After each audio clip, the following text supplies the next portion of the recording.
여러분 안녕하십니까? 진성호의 융단 폭격 시작합니다. 융단 폭격 대상자는 김정은입니다. 트럼프 대통령이 경로했습니다. 김정은이 나를 엿먹었다. 엿먹였다는 말을 썼습니다.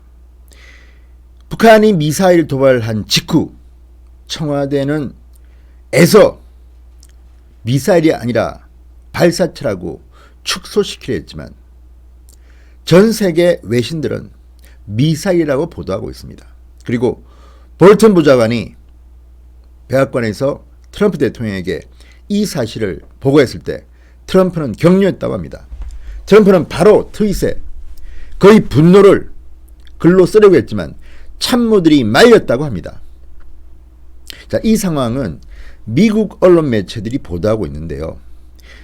트럼프는 볼튼에게 최초 보고를 받은 뒤 김정은이 엿먹였다. 이렇게 분개했다고 미국 인터넷 매체 복스가 보도했습니다. 지금 하노이 회담 결렬로 트럼프는 나름대로 인내심을 가지고 김정은의 행동 변화를 기다리고 있는 것으로 보입니다. 그렇지만 레드라인을 분명히 하고 있습니다. 김정은이 생각을 바꾸지 않으면 절대 딜은 없다. 그런데 문제는 김정은이 도발을 한 겁니다. 자, 대한민국 정부는 애서 김정은의 도발이 미사일이 아니라 발사체다. 그러니까 별 문제 없다고 축소를 하는 것 같습니다. 이것도 문제입니다. 아니 그러면 미사일이 아니라 방사포면 대한민국을 겨냥한 거 아닙니까?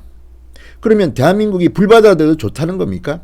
아무튼 지금 청와대는 NSC도 열지 않고 국방장관, 국정원장, 안보실장이 모여서 그냥 정담을 나눴습니까? 뭐 했습니까? 눈치 봤습니까? 어쨌든 대한민국 국민을 위한 대책은 세우지 않고 김정은의 눈치만 봤다는 생각이 드는데 이 시간 미국 백악관은 난리가 난 겁니다. 자, 다시 복스 뉴스의 보도를 보겠습니다. 백악관 참모들은 화가 난 트럼프에게 문재인 대통령과 이야기하기 전에는 트윗을 올리지 말라고 요청했다고 합니다. 아시다시피 트윗은 트럼프의 가장 강력한 무기이기도 합니다. 트럼프는 트윗을 선거 때나 지금이나 늘 정적들을 경고하고 본인의 뜻을 국민들에게 알리는 중요한 도구를 쓰고 있습니다. 그래서 백악관 참모들은 트윗을 자제해달라고 요청했습니다. 백악관 대변인 샌더스는 북한 활동을 인지하고 있다. 필요에 따라 계속 감시할 것이다. 짧은 성명만 냈습니다. 눈치만 봅니다. 이때 강경화 외교부 장관이 폼페이오와 통화를 합니다. 긴급 통화를 하고 상당히 자제해달라고 요청한 것으로 보입니다. 아무튼 트럼프는 예상보다는 더 절제된 메시지를 내놓았습니다. 13시간 36분이 흐른 뒤 트럼프는 트윗을 올렸습니다. 골프 치러 가다가 올렸다고 합니다. 김정은이 약속을 지킬 것이다. 매우 재미없는 세상, 매우 재미있는 세상.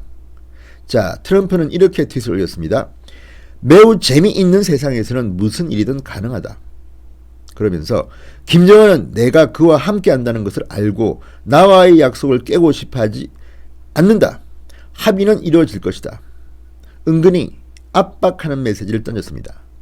여기서 특이한 것은 체어맨 김정은 위원장이라고 부르지 않고 김정은이라고 불렀다는 겁니다. 직함을 빼버렸습니다. 화가 난 모양입니다. 대북 강경파인 볼튼 보좌관은 평소에도 김정은한테 체어맨이라는 호칭을 붙이지 않는다고 합니다. 볼튼에게 영향을 받았을까요? 트럼프는 김정은이라고 했습니다. 그전에는 트럼프 대통령이 김정은 위원장이라고 직함까지 써왔는데 이번에는 김정은이라고 했습니다. 자, 어쨌든 로키로 수습하고 있지만 밑으로는 부글부글 끓고 있습니다. 북한은 2017년 11월 장거리 탄도미사일 실험을 했습니다. 그 이후 잠잠했는데 평창 동계올림픽을 계기로 해서 잠잠했는데 이번에 드디어 도발을 했습니다. 자, 미국의 언론들은 하나 없이 다 미사일 도발이라고 썼습니다. 대한민국만 발사체다, 미사일 아니다 이렇게 이야기하고 있습니다. 아무튼 뉴욕타임스는 이렇게 말했습니다. 김정은은 부친과 조부가 쓴 진부한 각본으로 되돌아갔다. 다음 단계는 장거리 미사일 실험이 될 것이다. 미국은 이미 김정은이 미국을 겨냥한 ICBM급 미사일 실험을 할 것이라는 것을 기정사실화하는 것으로 보입니다. 대한민국만 계속해서 김정은 눈치를 보면서 이렇게 아부를 하는지, 왜 아부를 하는지 모르겠습니다. 자, 그런데 문제는 지금 김정은이 이런 도발을 해서 얻는 게 뭘까요? 아마도 미국을 협박해서 북한에 유리한 협정을 맺으려는 게 그 의도겠죠. 그렇지만 지금 미국은 그런 사정이 아닙니다. 트럼프 대통령은 지금 내년 대통령 선거를 앞두고 굉장히 초조해하고 있을 겁니다. 그렇지만 미국의 실업률은 지금 거의 수십 년 만에 최저로 떨어졌습니다. 경제는 좋아졌다는 말입니다. 대한민국만 지금 경제가 개판입니다. 문재인 대통령이라는 사람 때문에 그렇습니다. 어쨌든 지금 미국은 경제는 좋은데 이런 내치나 또는 이 외교는 지금 굉장히 불안합니다. 자, 그렇다면 트럼프가 북한을 어떻게 다룰까요? 자, 만약에 북한이 실제로 미사일 쏜 것이 드러나고 유엔 제재가 더 강화된다면 트럼프는 한순간에 인내심을 버리고 폭발할 겁니다. 자, 오바마 대통령은 이란 핵협정을 파기하고 최대 압박 작전을 전개한 전력이 있습니다. 식량 등 대북 인도적 지원이 교착 상태를 해소할 출구로 거론되고 있지만 북한 도발이 계속되면 미국 의회의 인내심은 이제 한계에 이릅니다. 만약에 북한이 지난 3일 발사한 그 발사체인지 미사일이 정말 신형 무기 탄도미사일 기술을 적용한 것으로 확인되면 유엔 제재는 훨씬 더 강화됩니다. 이거는 유엔 제재 위반이기 때문에 더 강해집니다. 워싱턴의 길이도 지금 김정은에 대해서 시선이 곱지 않습니다. 그러면 트럼프 대통령은 어떻게 할까요? 제재를 강화할 수밖에 없습니다. 내년이 대통령 선거이기 때문에 더욱 그렇습니다. 자, 트럼프가 푸틴과 1시간 이상 전화통화를 했습니다. 무슨 얘기를 했을까요? 푸틴은 김정은을 만나서 선물을 주지 않았습니다. 아무런 러시아 북한 합의 없습니다. 공동 성명도 없었습니다. 공동 기자회견도 없었습니다. 그냥 밥만 먹고 보내버렸습니다. 그런 뒤에 푸틴이 트럼프와 1시간 이상 전화를 했다면 아마도 김정은도 역시 코너에 몰릴 것으로 봅니다. 자, 결론적으로 말씀드리면 김정은은 알거지가 될지도 모릅니다. 지금 김정은은 김정일로부터 받은 비밀 금고가 4분의 3을 썼다고 보도가 나오고 있습니다. 4분의 3을 썼다고. 그렇다면 지금 북한의 경제도 엉망이고 식량 창고도 바닥이 났습니다. 이런 가운데 트럼프가 인내심을 한계를 느껴서 폭발해버리면 어떻게 되겠습니까?